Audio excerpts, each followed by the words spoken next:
میں لوگوں کو یہ بتا رہا ہوں، میں لوگوں کو یہ بنا رہا ہوں کہ سپریم قرآن، سنت و آل محمد۔ یہ دیوس ہے، یہ بے غیرت ہے، یہ توحید کی غیرت سے محروم ہے۔ ایک بھانڈ، گنجر اور کتی کا بچہ ناصر مدنی علی بھائی، اگلا سوال ہے، پچھلے دنوں اہل حدیث خطیب مولانا ناصر مدنی صاحب نے ایک ٹی وی چینل کو انٹرویو دیتے ہوئے خود سے اہل حدیث فرقہ کی چھاپ ختم کرنے کا اعلان کیا، تو انہی کے مکتبہ فکر کے علماء نے ان کو ننگی گالیاں دیں اور ممبر رسول صلی اللہ علیہ وآلہ وسلم کی حرمت کو بھی پامال کیا۔ اس حوالے سے ابھی تک آپ خاموش کیوں ہیں؟ خاموش نہیں ہے جی، ویسے ہم آن کیمرہ نہیں بول رہے تھے، لیکن انفرادی طور پہ میں نے ان کو فون کال کی تھی اور اس حوالے سے ان کے ساتھ اظہار یکجہتی کیا تھا اور ان کی حوصلہ افزائی کی تھی کہ آپ نے یہ بڑا اچھا سٹیپ لیا ہے کہ ہمیں فرقہ واریت کی لعنت سے بالا تر ہو کر کتاب و سنت کو سپریم ماننا چاہیے، اور اسی طریقے سے قرآن اور اہل بیت علیہم السلام کی نسبت کو باقی مسلمانوں میں ایک کامن بانڈ کے طور پر پیش کرنا چاہیے۔ یہ جو کچھ ہوا اور جس قسم کی ننگی گالیاں مختلف علماء نے نکالیں، ان میں سے ایک نے تو بہت ہی سخت گفتگو کی، اس نے تو ان کی ماں کو، ان کے باپ کو عجیب و غریب طریقے سے گالیاں نکالیں جو ایک بازاری لوگ نکالتے ہیں۔ اب وہ گالیاں تو میں ریپیٹ نہیں کر سکتا جو انہوں نے ممبر رسول پر نکالیں صلی اللہ علیہ وآلہ وسلم۔ کم از کم یہ واقعہ عام مسلمانوں کی آنکھیں کھول دینے کے لیے کافی ہے کہ مختلف مکاتب فکر کے علماء نے اتنی دراڑیں ڈال دی ہیں دین کے منہج کے اعتبار سے کہ کوئی شخص ذرا سا بھی اپنے فرقے سے ہٹ کے کوئی بات کرے تو اس کو کہتے ہیں کہ اب یہ ہم سے فارغ ہو گیا۔ یہ نہیں دیکھتے کہ 99 باتیں اس کی ہمارے والی ہیں، ایک بات میں اختلاف کرے تو اسے فارغ کر دیتے ہیں۔ تو اس میں ان لوگوں کے لیے بھی درس عبرت ہے جو ہمیں مشورہ دیتے ہیں کہ علماء کو ساتھ لے کے چلیں۔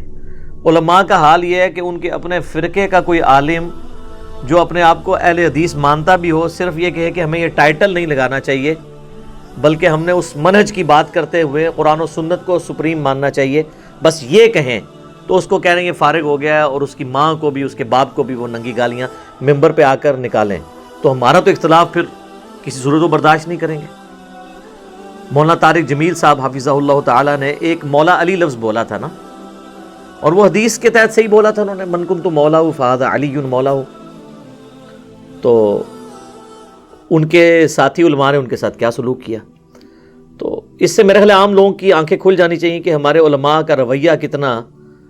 خراب ہے مکتبہ فکر کی دراڑوں کی وجہ سے،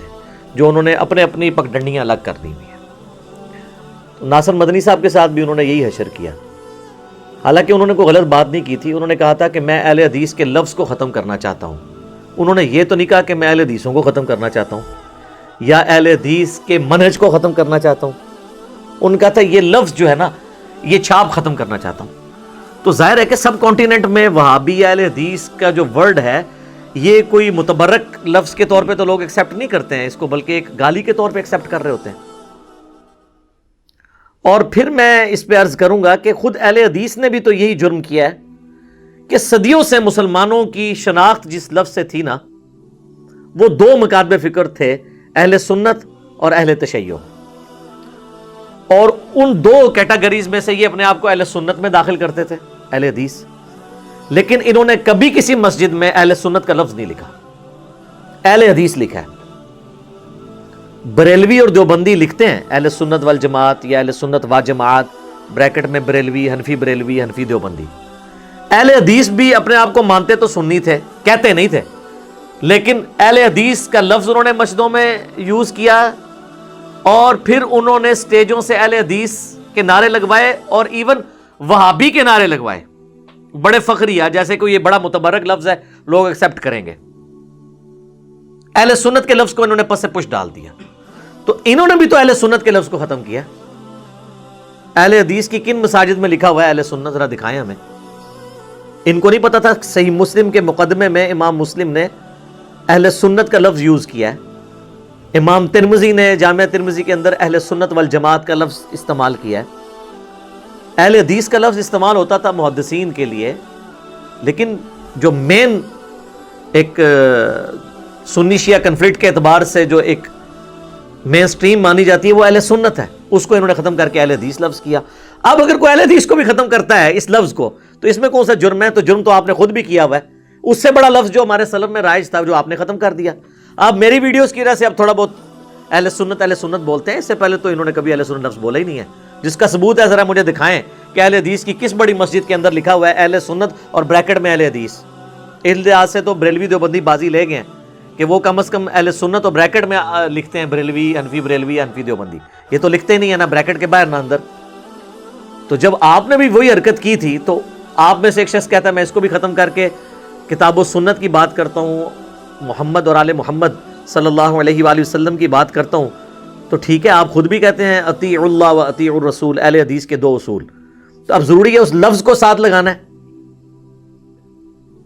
اور اس صرف لفظ کے بارے میں یہ بات کرنے کی وجہ سے اتنا غصہ نکالنا ہے۔ کوئی غلط بات نہیں کی ہے، میں نے ان کا کلپ خود سنا ہے، انہوں نے کہا کہ میں سپریم مانتا ہوں قرآن و سنت کو جو پاکستان کے آئین میں ہے، بالکل ٹھیک ہے، اور انہوں نے کہا کہ محمد اور آل محمد صلی اللہ علیہ وآلہ وسلم، دونوں باتیں بالکل ٹھیک ہیں۔ قرآن و سنت کے حوالے سے تو المستدرک للحاکم میں صحیح سند سے یہ حدیث موجود ہے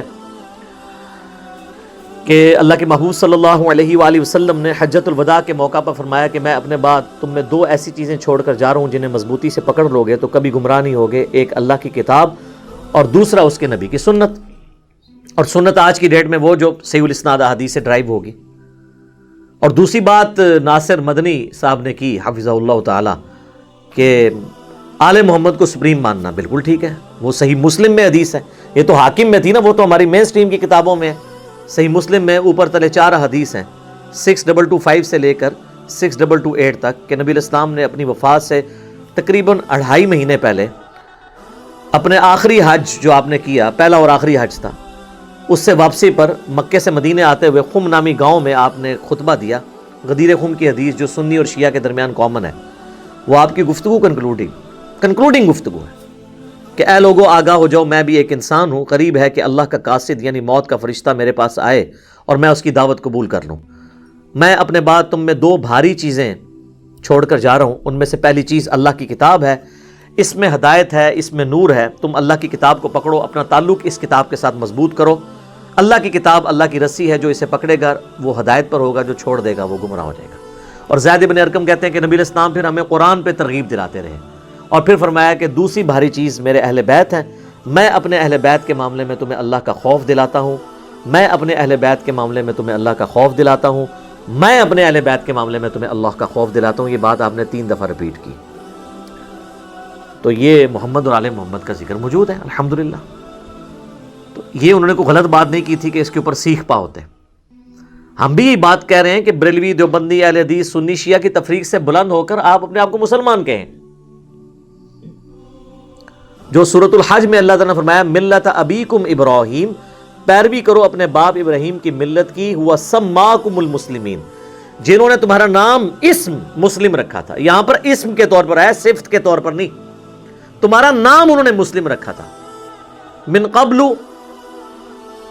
وفی ھذا، اس قرآن کے نزول سے پہلے انہوں نے رکھا تھا، اور اس قرآن میں اللہ نے تمہارا نام مسلم رکھ دیا، تو ہم اس پہ فخر محسوس کریں۔ اور اس کو سپورٹیو حدیث ہے جو میں اکثر بیان کرتا ہوں کہ قرب قیامت میں صحیح بخاری اور صحیح مسلم دونوں میں حدیث موجود ہے کہ جب آخری فیصلہ کن جنگ ہوگی مسلمانوں کی یہودیوں کے خلاف، اور عیسیٰ ابن مریم کی قیادت میں مسلمان دجال کے خلاف جب قتال کریں گے، تو نبی صلی اللہ علیہ وآلہ وسلم فرماتے ہیں کہ اگر کسی پتھر کے پیچھے بھی یہودی چھپا ہوگا نا، تو اللہ تعالیٰ اس پتھر کو بھی زبان دے دے گا اس میدان جنگ میں، اور وہ مسلمان کو مخاطب کر کے کہے گا یا مسلم، ایھا المسلم، اے مسلم، میرے پیچھے یہودی ہے، اسے قتل کرتے ہیں۔ وہاں پر تو نہیں ہے کہ وہ کہے گا کہ اے اہل حدیث، اے بریلوی، اے دیوبندی، اے شیعہ۔ نبی علیہ السلام فرمایا البتہ ایک غرقد کا درخت ہے جو یہودیوں کا درخت ہے، وہ ان کو پناہ دے گا، اس کے اندر وہ چھپیں گے، باقی ہر چیز پکار کر کہے گی۔ اور اسی درخت کی کاشت اسرائیل میں بہت زیادہ کی گئی ہے، بہت بڑی جھاڑی ہے، اس پہ الگ سے میری ایک ویڈیو ریکارڈڈ موجود ہے غرقد کے درخت کے اوپر۔ تو اس کا مطلب ہے کہ اللہ کے فضل سے اس وقت یہ تفریق ختم ہو چکی ہوگی. یہ تو مسلم کہلوانے کو گالی سمجھتے ہیں. آپ کسی بھی فرقے کی مسجد میں جا کے وہاں جا کے اپنا تعارف کروائیں نا کہ میں مسلم ہوں تو کہے گا میں کافر ہوں. لیکن اس کی بجائے اگر آپ یہ کہیں کہ میں بریلوی ہوں تو دیوبندیوں کی مسجد بھی ہوئی نا تو وہ آپ کو برا نہیں کہے گا, وہ کہے گا اچھا ہاں بریلویوں کی تو اتنی یہاں پہ مسجدیں موجود ہیں.